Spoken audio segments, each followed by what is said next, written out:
पिया काहे करेला तू नहीं नहीं पिया। कितना मानती हो यार। हतना मन पुट जाइब मोटाई हो दादा, मुँह छोटा कैसे घोटाई हो दादा।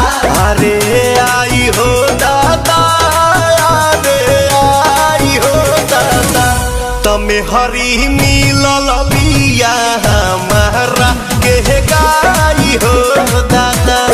दोनों बेरा तू बना के पिया जाए हो दादा।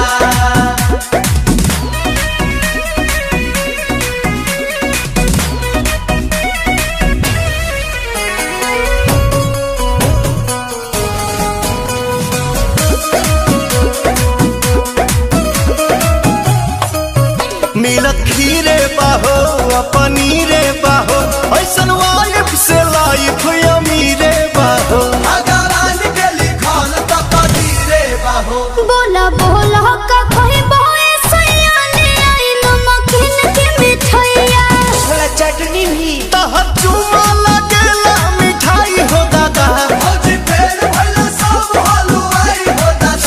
अरे आई हो दादा, अरे आई हो दादा, तमे हरी मिलल बिया हमारा के गाई हो दादा। दोनों बेरा तू बना के पिया जाए हो दादा।